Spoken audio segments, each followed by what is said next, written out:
So let's start out, and we're going to go super basic. We're going to start out with an extremely easy one here, just so I can introduce you guys to the perfect portrait workflow. Now, inside of Lightroom, there are two different ways that you can get to the suite. There is a right-click option or control-click, and you can go to the Edit In menu and choose Perfect Portrait from there. Or you can go up to the File menu and go down to Plugin Extras, and you can choose Perfect Portrait from this menu as well. Now, the reason why I recommend going through the File menu and going down to Plugin Extras is because you have the option of using multiple different modules together when you go through this File menu. And when you're doing portrait editing, most of the time you're going to do some skin softening, some blemish removal, and then you also are going to want to add some effects. So typically what I like to do is go through File, Plugin Extras, and I choose the Perfect Photo Suite here. So we'll click on that, and what that does from Lightroom is it puts you into Perfect Layers, which is kind of like the home base of the program. It's where you start when you use the program as a standalone. It's where you're going to start when you use Perfect Mask from Lightroom. Perfect Layers is kind of the program that you're going to use for a lot of your basic editing or compositing. So for this image, let me close my browser here so we get the whole full screen view. The first thing that I want to do is I want to edit this in Perfect Portrait, and then we're going to go to Perfect Effects. So you'll see up in the top right-hand corner, you have this module selector, and this is where you have access to all of the different modules here. And this is why I use that File to Plugin Extras menu through Lightroom. It's the best workflow if you're going to be doing lots of editing on an image. So we'll click on Portrait. And this image is going to be really easy. It's going to recognize where the facial features are really, really quickly. It's going to know where the eyes are and where the lips and the teeth. And that's what Perfect Portrait is supposed to do. It goes in and it looks at your image and it says, let's see if there are any people in here. If it finds people, it finds the face, and then it recognizes the facial features as well as the skin in an image. So what it does is it also places a green box around that face so you can recognize where the person is inside your image. So we'll click inside this green box and it zooms in for me and it shows me where it's placed control points around those different facial features. So around the eyes and the lips and the teeth. Now we can move any of these if we want to just by clicking and dragging these control points here. And again, it did a great job with this image. We're going to go into a couple other images and I'll show you guys how to do some slightly more complicated examples because not everyone's going to have an image that works as perfectly as this one. So we're just going to scoot these control points into place. Scoot and everything looks good. Now once we've gone through and we've selected where our control points are, we go to the top right hand corner and choose Hide Controls. When you click on Hide Controls, you don't have to stare at them while you're making any edits. And this is a really good practice to use so that you're not paying attention to where those points are. You're paying attention to what the image actually looks like. Now another thing that Perfect Portrait does is it applies a baseline amount of image adjustments.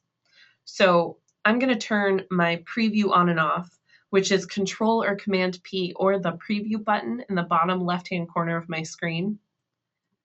My original image right here, preview is completely off. This is what it came straight out of Lightroom. And I'll turn my preview back on. And this is with the baseline amount of adjustments. So it's already done some skin smoothing, some blemish removal. It's evened a little bit of the skin tone, and then it's brightened up the teeth and the eyes, all without having to do anything. So these are the basic edits here inside of Perfect Portrait. On the right-hand side, you've got your different panes that you can work with. First, we've got our skin retouching pane. This is where you're going to do your skin smoothing and your blemish removal. Now, for this image, I'm going to leave it pretty much the same. I might go up a little bit with my smoothing. Other than that, that's going to be about it for me. I like to go a little bit more subtle on the side of portrait editing, just personally. I think that people tend to go overboard very easily. Now, underneath is the color correction pane, which we're not going to need. We don't need to color correct this image. It was shot in a studio, so we're already good with that. And then last, we've got the eyes and mouth pane. And This is what's whitened the whites of the eyes. You'll see that whitening slider has gone up to about 50%. It's added a little bit of detail to the irises of the eyes, but we can move that over and pump that up just a little bit more. And then it's already whitened the whites of the teeth for me. Now, usually I like to go down with the whitening of the teeth because sometimes it goes a little overboard. And then the last slider down here is the vibrance slider. And the vibrance slider is just adds a little bit of saturation back into the lip color. Sometimes when you color correct an image or you've added any effects to it that could possibly be desaturating in any way, you get this like lip tone that's really boring. So this just punches up the vibrance in that lip color a little bit more. Now, the last thing that we want to do with this image is we want to get rid of any of the extra blemishes here that the blemish slider didn't remove. And here inside Perfect Portrait, we have something called the retouch brush. And this is where you can go in and you can remove any of those little extra spots. So we'll make our brush a little bit bigger and we'll just click and drag over the areas that we want to remove. And what's cool about the retouch brush that I really like is you can use it across the entire image. So it doesn't have to be in the face. I mean, you can use it in the face, which is really great. But if you have an area like right down here that you want to get rid of, you can go in and you can do that, which is cool. So know that you get to use that retouch brush pretty much anywhere in your image. Now, another thing about the retouch brush is you can also lower the opacity of it as well. So in the tool options bar at the top of my screen, if I take my opacity slider and we'll move it down to about 40% or so, now I can use it to soften things like wrinkles and under eye circles. The reason why you don't remove under eye circles at 100%, I can actually show it to you. Let's move it at 100%. It does a really horrible job at 100%. It just doesn't work. Even if it did work, you have absolutely no dimension to her face anymore. This whole area looks completely flat from underneath her eyes to where her dimples are, which is not how human facial features work. So by lowering the opacity, we soften the wrinkles underneath the eyes without completely removing them. So let's go down to about 30 or 40, and now we'll click and drag. And we're just softening. You can click and drag a couple of times if you want to reduce that just a little bit more. So we'll do it one more time. And it's just a little bit lighter, but we still have just enough shadow underneath her eye that you can still tell that there's a little bit of a dip, and then her cheeks kind of puff out a little bit because she's smiling. So just remember with that retouch brush, you always want to err on the side of caution. A lot of times people, again, go completely overboard with that brush and people end up looking really weird. So with this image, it was extremely, extremely easy. When I click apply, because we went through that file plugin extras menu, it puts me back into perfect layers. And now you'll see I have a perfect portrait layer on top of my original photo layer. So I can turn this portrait layer on and off. Here's my original image and here's my after.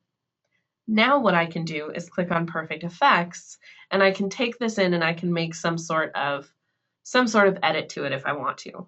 So for this image, if I wanted to add some sort of really basic portrait kind of like enhance feature, there's actually two portrait effect categories here in Perfect Effects that are really useful. The first is Portrait Enhance, and underneath is Portrait Retouch. And Portrait Retouch is just really basic stuff, so light skin smoothing, light teeth whitening, reducing shine on someone's face, which is just a highlight reducer. There's also something called tanning booth if you want to give their skin a little bit of a darker quality to it.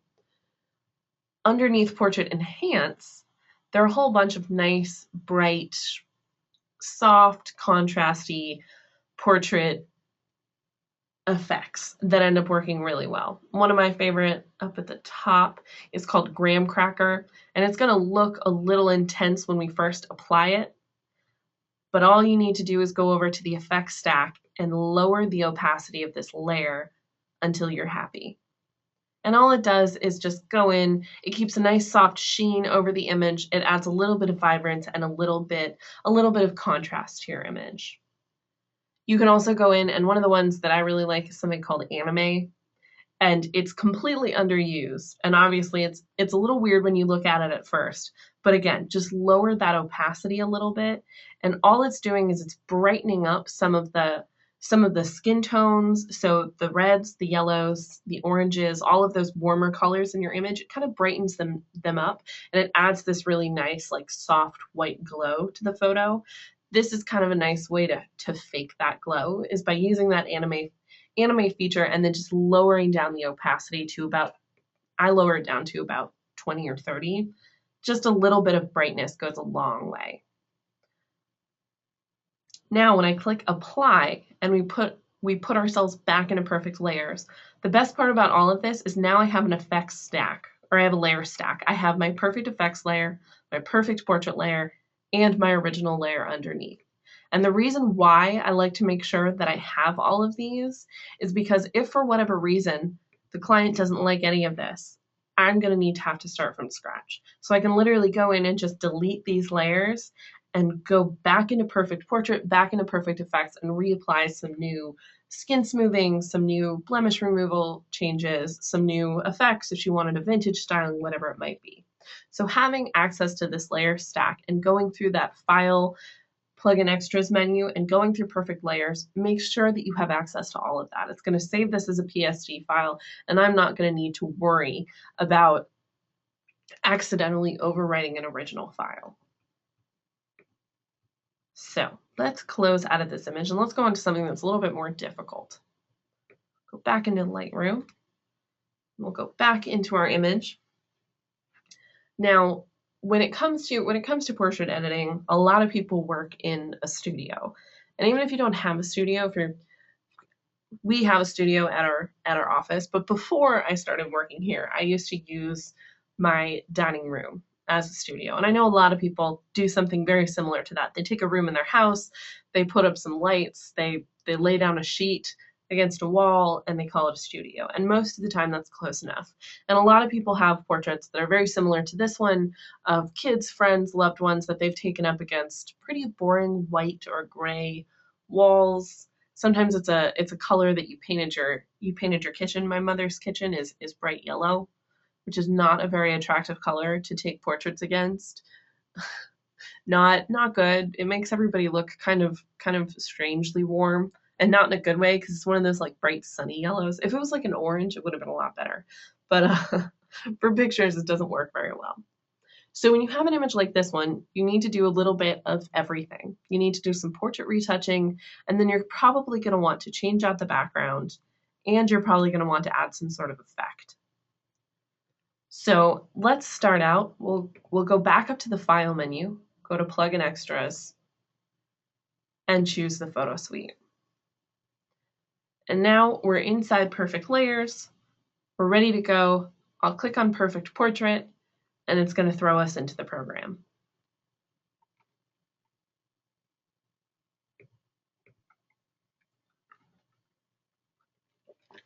All right, so it's gone through, it's recognized where the face is, it's hopefully recognized where all of the features are. Let's click inside this green box and see how well it did. Did a pretty good job for this image. We can click and drag any of these control points, moving them out, making sure that we get all the whites of the eyes, we get all of the eyes. Now, one of the things that's important about these eye selections is this little cyan dot right in the middle of the eye. This is where the center of your eye is going to be. So this is where the pupil selection is. So if for whatever reason you have an eye and it's gone through and it's selected a really strange area, like up in the hair, or sometimes it does this thing where it selects like the skin underneath the eye. I don't know why it does that, but it just does. All you need to do is click and drag this little cyan blue dot into the center of the pupil. And that's going to go through and it's going to choose that area as the pupil, and then you can move these control points around the eye until you get it to the spot that you really like. So if for whatever reason that eye selection is off a little bit, just click and drag that cyan dot into the center of the eye and then move your control points accordingly. Now for this image, he doesn't have any teeth. He's not smiling. He's not really smiling at all. He's just kind of looking. He's a teenage boy. This is what happens when you have teenage boys. I'm a girl, and I was friends with a lot of teenage boys, and they all look like this all the time. So if you have someone that isn't smiling with teeth, all you need to do is take these little 2 sliders, control points right in the center, and just sandwich them. And now there's no teeth selection. All it is lip selection. So for whatever reason you wanted to add some vibrance to his lips, which hopefully you're not going to do because the poor boy would never forgive you, you don't have to worry about whitening any teeth because there aren't any. So just take these little 2 control points right in the middle and just squish them together. Now we'll hide our controls, and I'm going to zoom out just a little bit so we can see more of the image, because I want to show you something else here. You might have noticed that there's a little bit of softening on the skin that's already been added, but there's also a little bit of softening on some of the hair up here. And that's because there is a mask that's been created by this program, and it's gone through and selected the skin tone. Now, most of the time it does a pretty good job, but for a large portion of images, it accidentally selects some areas that are not skin tone. So there's a really cool way that you can edit your skin mask inside Perfect Portrait. If you go down to the bottom left-hand corner of your screen, there's a drop-down menu, and right now it says After. When I open up this menu, this allows you to view your skin mask, and I like to view it as mask-red. And what that means is there's going to be a red overlay on top of my image. So I'll select that. The area that you can see the skin, all of this that's coming through, this is the area that's going to be softened. The area that's red is not going to be softened. So it's super easy to remember. Red, no softening. The area that you can actually see is going to be softened. So what we need to do is we need to get rid of all of that skin smoothing on top of his hair. We want to remove it from all of his lips, and we also want to remove it from the rest of his eyes and his hair on the left-hand side as well. So I've got a brush here automatically. In the tool options bar at the top of my screen, I want to choose a mode. Now right now my mode is set to not skin, so when I paint, it's going to select whatever I paint over as not skin. So I'll just click and paint. Now the cool thing about Perfect Portrait is you have access to the Perfect brush, which is our edge detection brush, and it does a pretty good job of going in and selecting some of the smaller little tendrils of hair that can be kind of difficult to remove. So we'll just click and drag over the areas.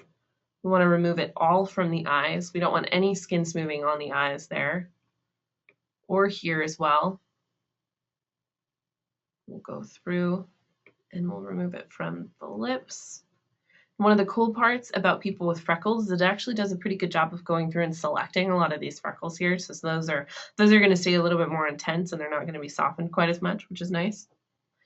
So now that we've gone through and we've edited our skin mask, we'll go back down to the bottom left-hand corner and change our mask view to After.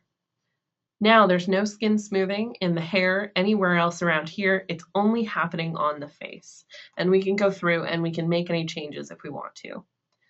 So on the right-hand side, we'll start out in that skin retouching pane. If we want to, we can add a little bit more skin smoothing, although he doesn't necessarily need it. His skin is already pretty smooth. He's young. He's lucky, which is nice. We've got an evenness slider down here, which helps reduce color variance. If you have someone that has kind of redder, blotchier skin, you can take that evenness slider and move it over to the right, and it reduces that redness in the skin tone.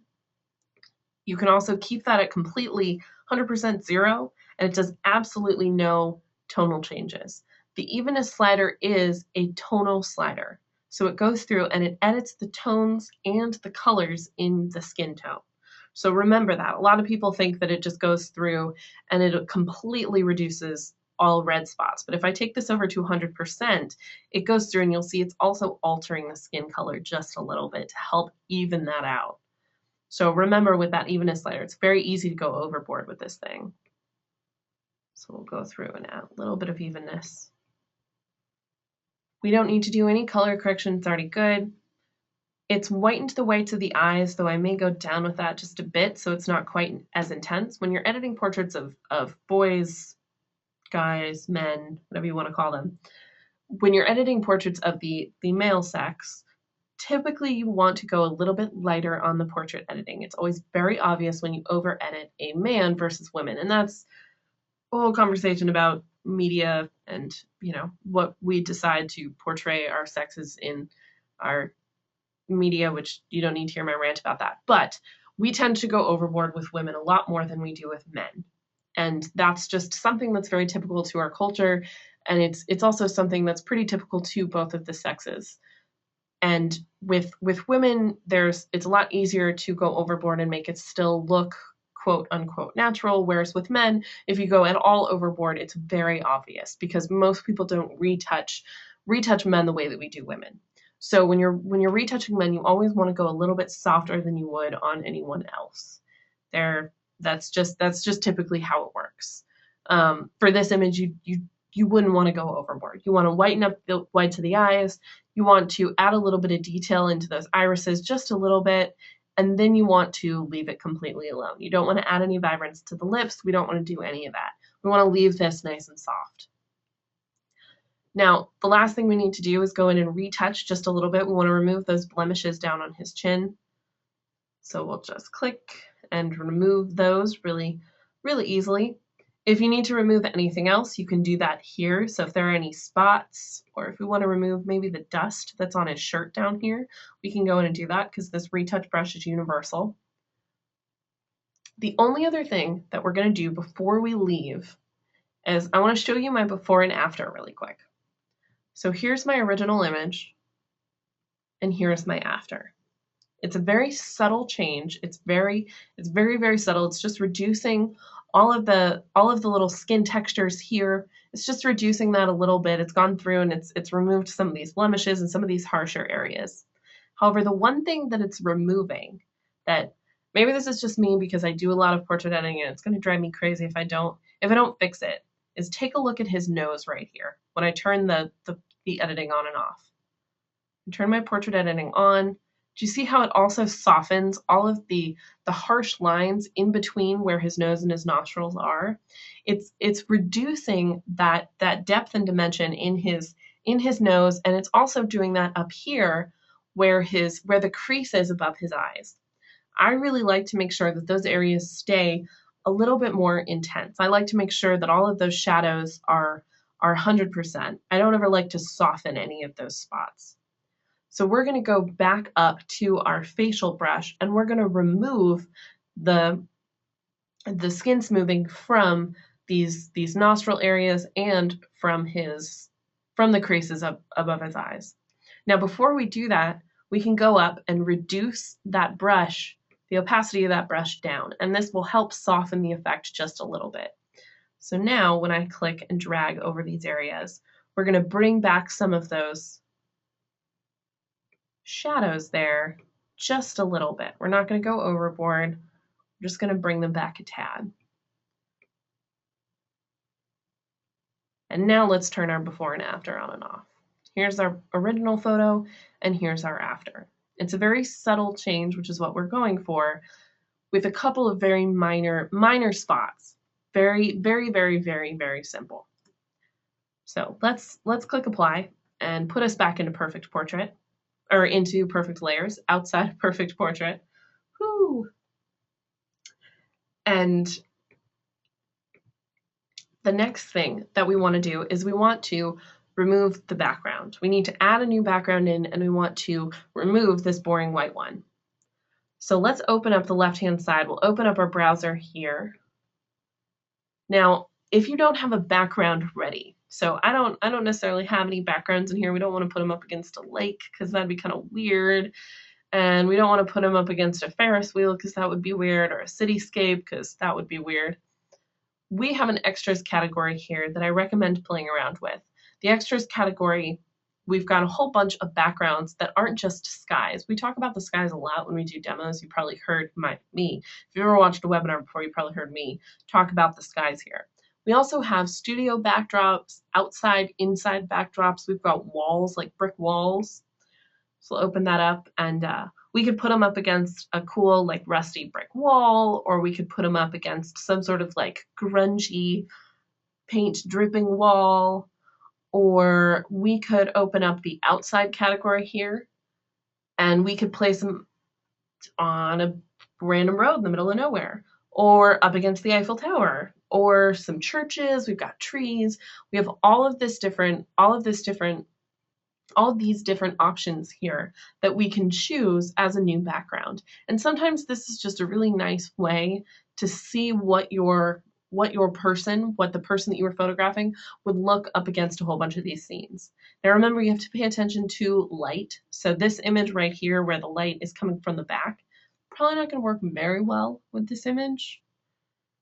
I'm going to choose something that's really easy. We've got this bright green limey bouquet. So once I have my image selected that I want to add as a new background, I'll just double click it. I'll add it as a brand new layer, and now it's on top of my image. We'll click and drag it in the layer stack underneath our perfect portrait layer, which is the edited portrait layer that we added. And then the last thing that we want to do is we want to fit this bouquet background to my image. So with that bouquet background selected, I'm going to choose my transform tool. And if I zoom out, you'll see that that background is a lot bigger than my original image. So if I use the fill button in the top right-hand corner, it sucks that entire background down and fits it to that portrait that I have.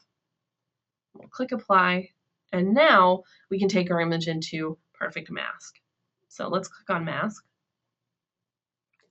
And it'll pop us in there. Now getting rid of this background is going to be really easy, which is great. All I need to do is use my drop brush. So we'll click and drag with that drop brush against the white background, and it's going to remove the bulk. Click and drag on both sides. Don't have to worry about that. The next thing I need to do is I need to remove the area on his hair. It doesn't do the best job of removing all those little spots in his hair. So we're going to use something called the refine brush. And this works really well on edges like hair. I'm just going to click and drag over the hair on the side of his face here. And there we go. Did a really good job of getting rid of that hair. You can click and reuse this tool a couple of times if you need to. So if it doesn't do the best job the first time around, just click and use it again. Usually does a pretty good job. The last thing we need to do is remove some of the excess that's here on the right-hand side on his black shirt. So I'll select my chisel tool here. I'm going to raise the amount that I'm going to remove by quite a bit. And I'll just click and drag on the right-hand side to remove kind of a layer of pixels there. You can change the amount that you remove using the amount slider with that chisel tool in the top left-hand corner. Sometimes if you have an area where you're going to remove a little less pixel information and you've got one where you're going to remove a little bit more, you don't want to just do that little double click trick, which we talk about. You can double click the chisel tool and it removes around the entire mask edge. I like to do it individually. That's just me, but once you've got your mask done, when we click apply, it puts us back into perfect layers. Now we've got a really nice mask that we just created to go along with this image. Now, the last thing that we're going to do is we want to take this photo into perfect effects. We want to add some sort of effect to it. And there are two different ways that we can do that. When you're working with a photo where you have a new background, this bouquet background, and you've got a foreground, you can edit them separately because they're on separate layers. So if I go down and choose just the background, not the top image with the portrait, just that bouquet, and I click on effects, it'll take me into perfect effects. It'll still show the portrait layer, but when I click on an effect, so let's go to one that's really, you'll be able to really see what happened. We'll click on this antique one. It's only going to affect the background and it's going to leave everything else alone. This is a really, really cool way to work with portraits, with any sort of compositing that you might be doing. You can edit your image as a whole, which I'll show you how to do, or you can edit your image separately with all those different layers. So for this background layer, I want to go in and I want to cool it down. So I'll open up the color correction category and just click on cooler. And it went through and it kind of reduced that yellowy effect that was going on with the background, and it just cooled it down so it's a little less yellow, a little bit more blue. Now we'll click apply, and we can do the same for the portrait layer. If I want to, I'll click on effects. It'll put me inside Perfect Effects with just him and not the background. And if I want to, I can go in and we'll add something so you can actually see what's going on. We'll add a vintage layer here. Oh, here we go. We can have a black and white up against a color background. You can do just about anything you want, which is super cool. Let's go down with this one. It's called Caddy. It cools it down. I'm gonna lower the opacity just a little bit.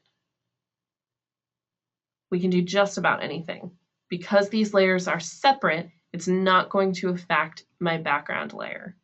So just remember that when you're working with multiple layers, you have access to editing them separately with just about anything you want.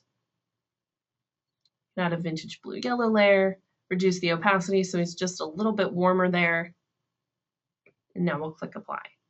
Now that we've got our separate layers all good to go, the next thing that we want to do is edit this image as a whole. Let's say we want to add a texture on top of it. If you go up to the layer menu and choose new stamped layer, it takes all of the layers underneath, merges them together, and creates one unified layer. Now, when I take this into Perfect Effects and we add a texture on top of it, so we'll just add something that's pretty obvious, scratched metal. It goes in and it adds it across the entire image. So now I can go in and I can make some sort of edit to this photo. If I want the entire image to have kind of a vintage styling to it, I can click on a styling and it'll apply it to the whole photo, and now it's unified. So you have two different ways to work with these portraits here, whether you want to edit them separately or edit them together. When you're working with images like this one and you want to remove facial feature points, you can do that. You can also go in and you can add skin smoothing that is independent for each person in an image. So let's say you have a photo. Let's go to one where you've got multiple people in it. We'll go to portraits here. If you have an image like this and you want to go in and add skin smoothing to everyone separately, you can do that. So if we take this into Perfect Portrait, it's going to go in and it's going to select the faces and it's going to choose them independently, because not everyone in this image is going to have the same amount of skin smoothing. You don't want to add a whole bunch to the little boy or the little girl. You want to add a lot less to them. You don't want to add too much to him because you don't want to remove all of the stubble on his face. That might be something that you're looking for. You only want to soften her a little bit. So it's gone through and it's selected each one of these faces separately. So if I click on her, and we're going to go super overboard really quickly. Did a pretty good job of selecting her. If I go in and add a whole bunch of smoothing to her face, and we zoom back out to our original image, it didn't affect any of the other faces in here. So you have access to editing everyone independently. If we want to go in and edit her and we need to adjust her, if we need to go in and we need to adjust her face a little bit, and we want to only edit the evenness of her skin tone and we want to leave everything else alone, we can go in and we can do that. And we don't have to worry about everything else being a universal edit. The only thing that's a universal edit inside Perfect Portrait is this, which is the color correction pane. The color correction pane will edit the image completely. You'll see when I turn that amount on and it's going in, it's editing the color of the whole photo. The skin retouching and the eyes and mouth panes are independent to the person that you're editing. The color correction pane is universal. So there's a big difference between the two. So when I zoom out, the entire image is now a little bit, I think it's a little bit redder. I think that's what happened. I take that amount slider and I move it down. Yeah. So it's gone through and it's tried to neutralize that green color that's over the image. So when I take that amount slider over, it's applying kind of a reddish filter to the whole image. And that's how that color correction pane works.